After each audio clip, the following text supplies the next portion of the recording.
The moment Iraqi forces dared to challenge the mightiest battleships of the United States, they paid a devastating price. Picture the scene. Night falls off the coast of Kuwait.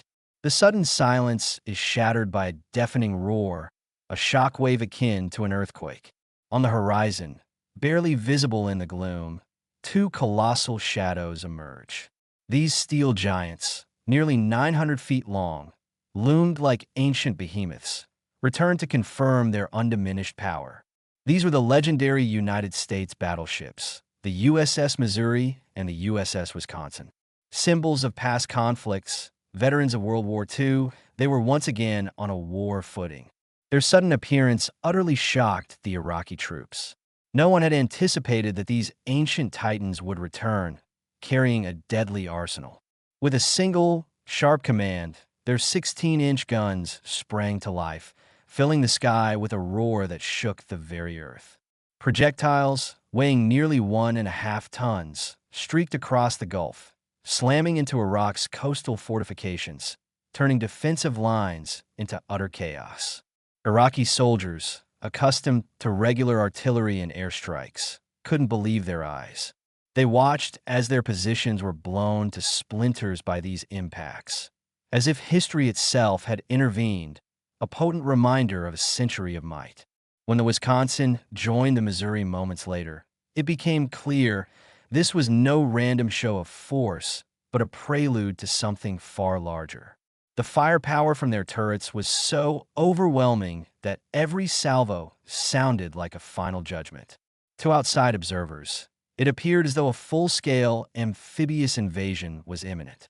Yet, few knew that these steel monsters were only part of an intricate strategic deception. While Iraqi forces were pinned to the coast, believing in the illusion of a sea assault, an operation was being finalized far away at Allied headquarters, one that would flip the course of the war. The Iraqis were about to learn the price of their own overconfidence, but it would be too late.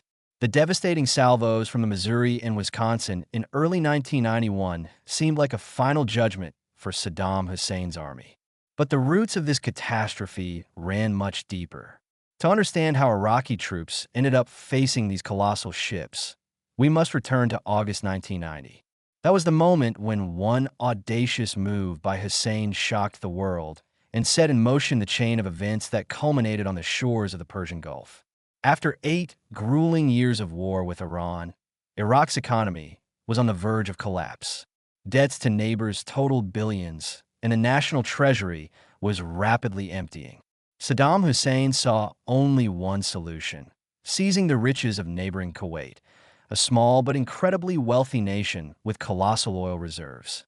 At dawn on August 2nd, Iraqi tanks and motorized columns crossed the border and, within hours, swept away all resistance.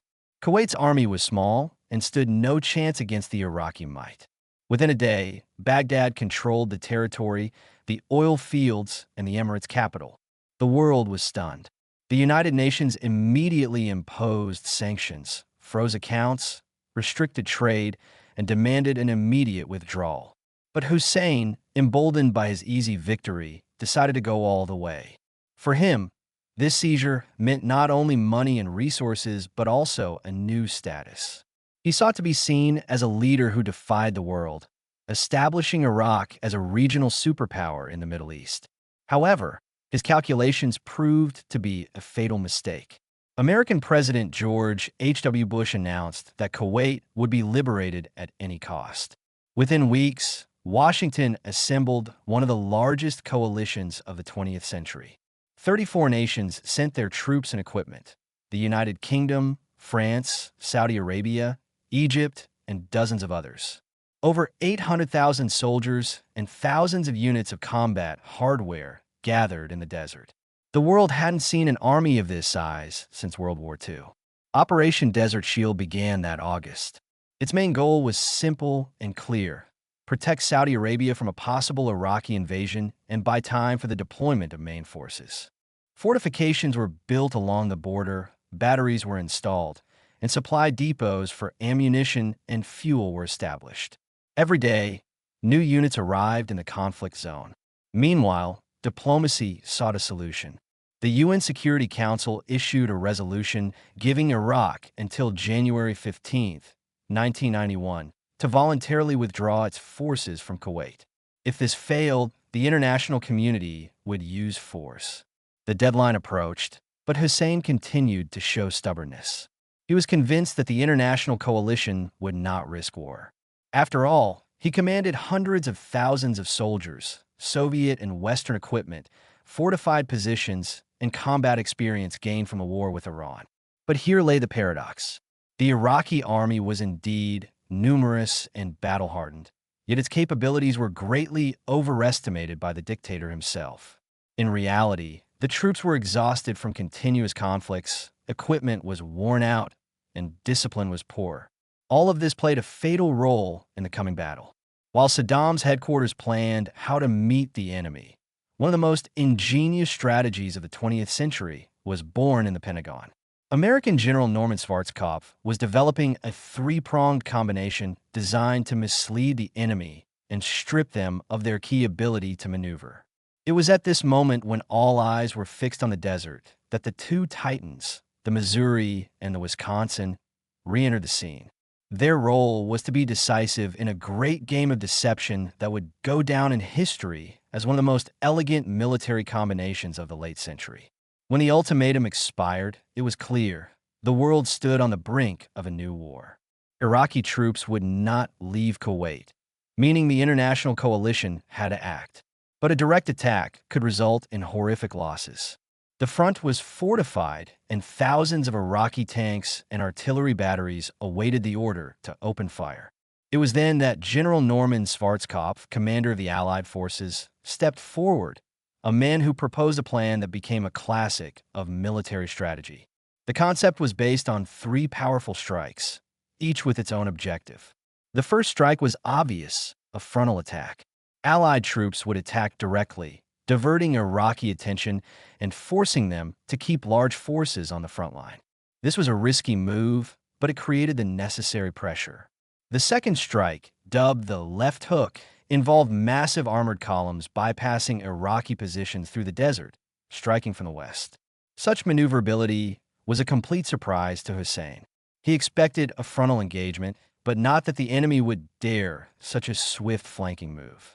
The maneuver was designed to cut supply lines, sever communications, and encircle the troops. But the crucial element of the entire combination was the third step, the grand deception. Schwarzkopf knew the Iraqis would expect an amphibious landing. Maps and logic suggested the Allies would assault the Kuwaiti coast directly from the sea. To convince Hussein of this, the Allies decided to create the ultimate illusion. Everything had to look as if a sea attack was inevitable. They organized movements of amphibious ships, marine maneuvers, and demonstrative air sorties. And here, the main actors of the spectacle entered the stage, the battleships Missouri and Wisconsin. These steel giants, appearing off the coast, served two functions simultaneously. First, they unleashed fire on coastal positions, creating the appearance of preparation for a landing. Their 16-inch guns literally tore entire fortifications from the ground. Iraqi soldiers watched the earth beneath them turn into a fiery hell. Second, the sheer size and history of these ships instilled psychological terror. In the eyes of the enemy, their presence symbolized an unavoidable invasion. The Iraqi command did exactly what Schwarzkopf had intended. They pulled their best units, tanks, artillery, and huge numbers of infantry toward the shore. This meant that the country's defenses inland were weakened. The real blow was to come from where it was least expected. At the very moment the Missouri and Wisconsin were conducting continuous shelling, simulating an imminent landing, thousands of Allied soldiers were preparing to advance through the desert sands. Everything was going according to plan. The enemy had been cornered, and the deception worked. But the most interesting part was yet to come. Few expected that these battleships, veterans of World War II and Korea, returning after modernization, would become not only bait, but also a genuine combat force capable of redefining naval warfare at the end of the 20th century. When the American command decided to reactivate its naval titans in the late 1980s, many couldn't believe it. Why resurrect old battleships in the age of missiles, aviation, and submarines? But the Missouri and Wisconsin were not just ships. They were symbols of power and instruments of deterrence, proven by time and war. The history of these giants began during World War II. The Iowa-class battleships represented the peak of shipbuilding thought of their time. Their speed reached 33 knots, making them among the fastest battleships in the world. And their main pride, 9 16-inch guns capable of throwing shells weighing over a ton a distance of more than 30 kilometers. Such a strike could equal the artillery battery of an entire army. The Wisconsin was commissioned in 1944 and immediately sent to the Pacific, where it participated in the bombardment of Japanese fortifications and escorted aircraft carriers. Its steel turrets hammered the islands of Iwo Jima and Okinawa, helping the Marines advance. The Missouri made history even more famously. It also began service in 1944, but became known worldwide in September 1945, when Japan signed the surrender documents on its deck. Footage from that day circled the globe. The Missouri became the symbol of the war's end. After this, both giants managed to participate in the Korean War, raining fire on enemy fortifications and bridges. Their formidable power proved once again that even in the era of jet aircraft and advanced technology, classic large-caliber guns could still play a decisive role. However, time is relentless. In the 1950s, these battleships were mothballed, where they rusted for decades at the piers, considered relics of the past. But in the 1980s, when President Ronald Reagan announced the ambitious program to create a 600-ship Navy, Washington remembered the steel veterans. The decision was made to return them to active duty, equipping them with completely new weaponry. Thus began the second life of these giants. Their turrets retained the mighty 16-inch guns, but were supplemented by Tomahawk cruise missiles for striking targets deep within enemy territory, Harpoon anti-ship missiles, and high-speed phalanx systems for air defense. Modern radars, and even reconnaissance drones, which looked like weapons of the future in the 1990s, appeared on their decks.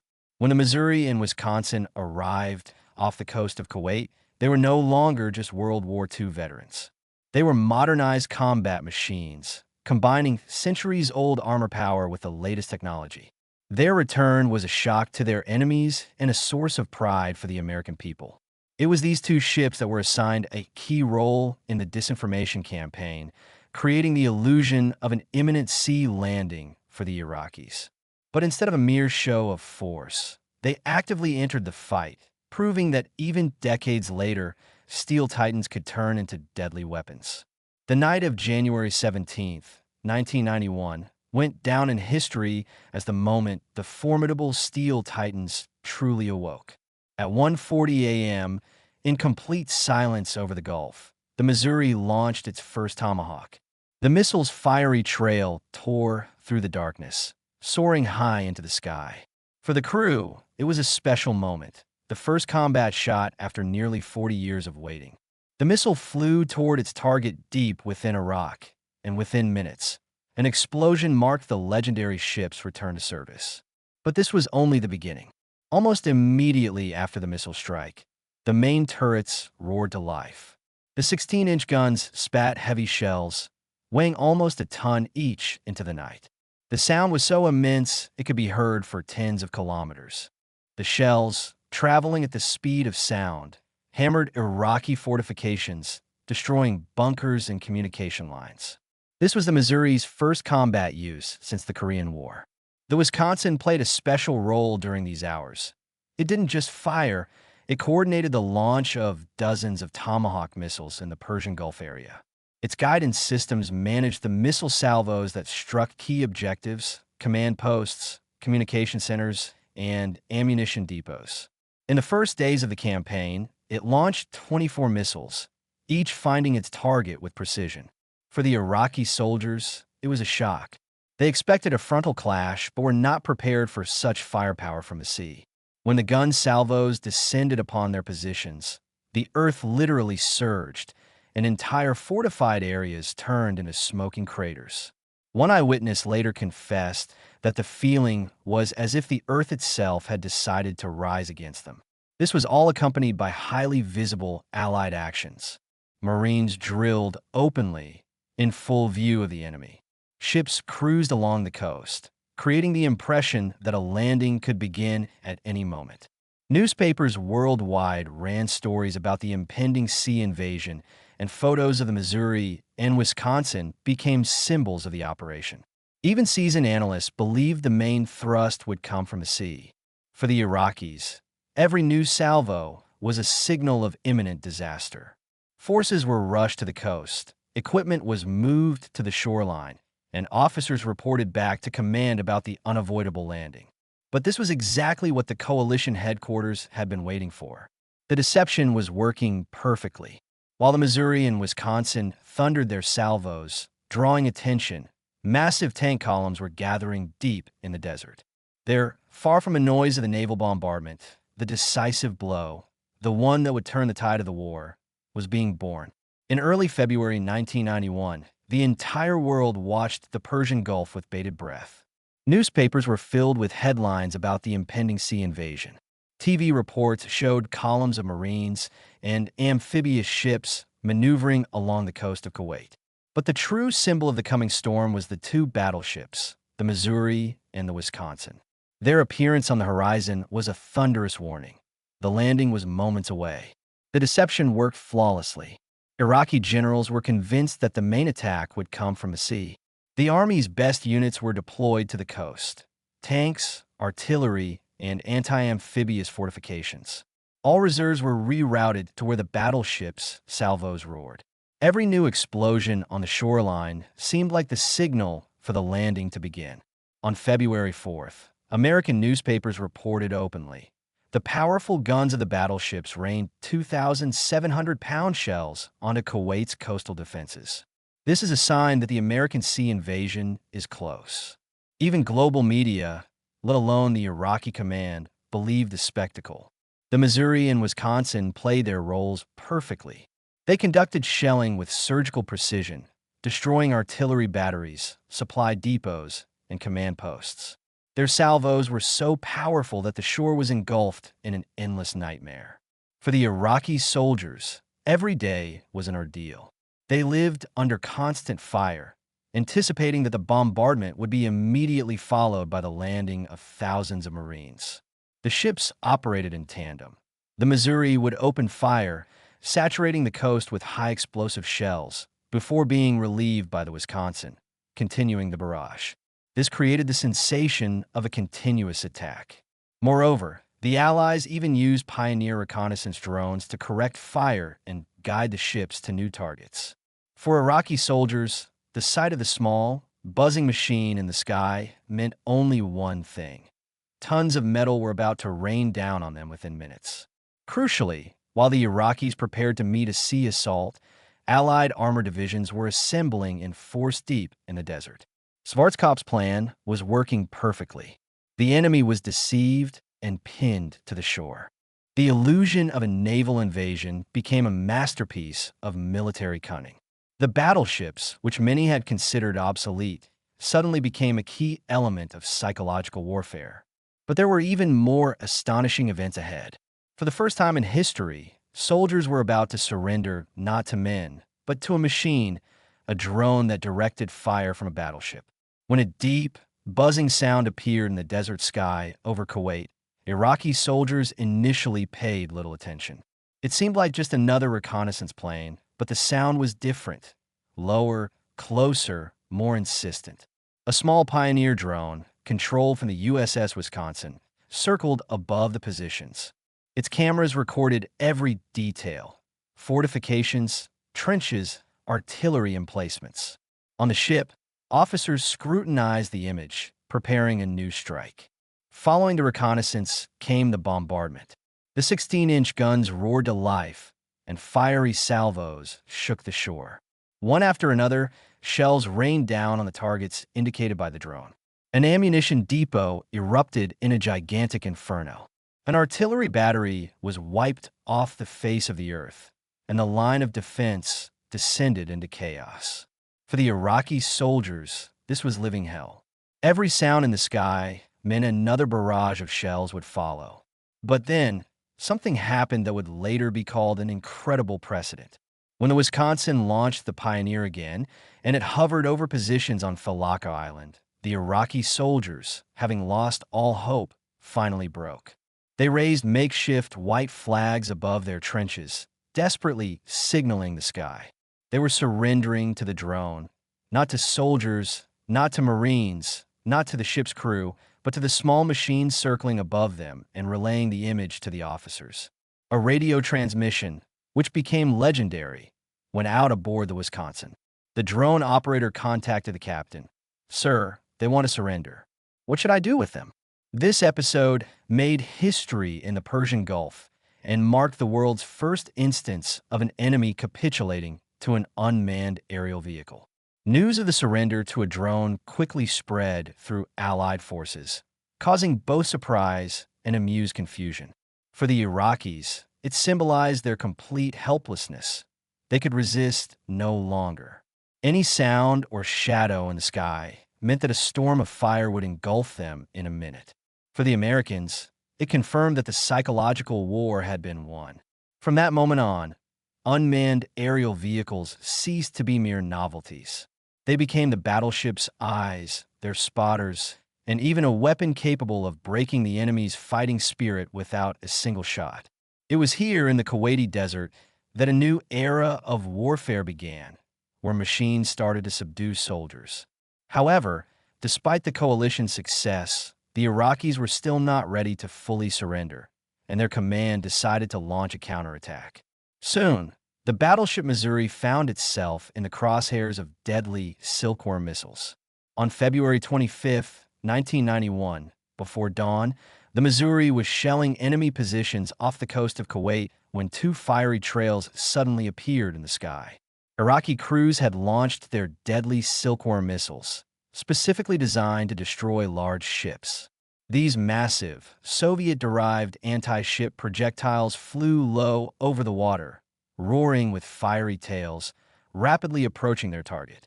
On board the Missouri, alarm signals immediately sounded. A terrifying call for battle stations swept across the deck. Missile inbound. Prepare for impact. The crew felt a cold dread, uncertain if the defense systems would react in time. The first missile was successfully diverted using a cloud of chaff and crashed into the water. But the second missile stubbornly flew straight toward the battleship. Tension reigned on the bridge, a fear even the ship's veterans hadn't known. In this critical moment, the accompanying British destroyer HMS Gloucester intervened. Its radar locked onto the Silkworm and instantly fired two Sea Dart missiles in response. For a few seconds, an invisible duel took place in the sky, and then a bright fireball erupted on the horizon. The anti-ship missile was destroyed. This was the first time in history that a ship had successfully shot down a missile with another missile in real combat. On the Missouri's deck, sailors breathed a sigh of relief, though many later admitted their hearts were in their throats. Seconds from disaster, the legendary World War II battleship had almost ended up at the bottom of the Gulf. The crew was shaken.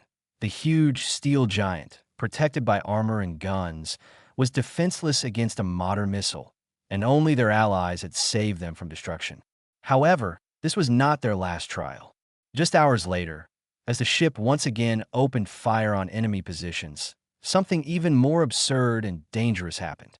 The American frigate USS Jarrett, which was screening the Missouri, mistakenly fired a burst from its automatic phalanx system directly toward the battleship. The system mistook a cloud of false targets for a threat and opened fire, hitting the giant. Panic ensued on board. People were convinced it was a new missile strike. Soldiers donned gas masks, preparing for a chemical attack.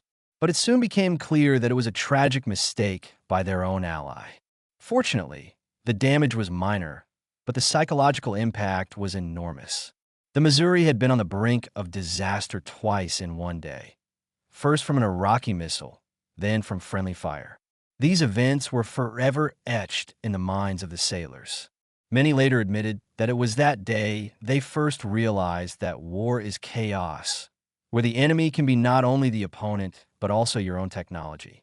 But despite all the trials, the battleships continued their mission, and ahead awaited their final crescendo, a series of powerful bombardments that would ultimately break the Iraqi defenses. After the tense and dangerous February, when Missouri barely survived a Silkworm strike and was hit by friendly fire, it might have seemed that command would withdraw it from the front line. But the Allies understood. The salvos of the battleships were the chain that kept the Iraqis pinned to the coast. Therefore, the Missouri and Wisconsin continued their mission, operating tirelessly, like iron hammers in the hands of the coalition. In late February, both legends focused their fire on Falaka Island, a key point where Iraqi units were stationed, expecting a sea landing. The Missouri began its bombardment. Its 16-inch guns spewed pillars of fire into the night. Each shot shook the air so violently that windows rattled, even on escort ships. Enemy fortifications crumbled one by one. Soon, the Wisconsin joined in, turning the shore into a fiery hell. The Pioneer drones proved their worth again. The small craft hovered over the island, marking targets and correcting fire. They guided the guns to artillery positions, depots, and even ships at the docks. In one evening, the Wisconsin destroyed more than a dozen Iraqi vessels, turning them into smoking ruins. The Iraqis couldn't hold out. Some abandoned their positions, while others raised white flags, trying to escape the continuous shelling. It is particularly noteworthy that the battleships were used not only for psychological pressure, but also for real support for Allied ground forces. When Saudi and Qatari units drove the Iraqis out of the city of Khafji, it was the Wisconsin's guns that provided cover, destroying bunkers and forcing the enemies to abandon fortifications.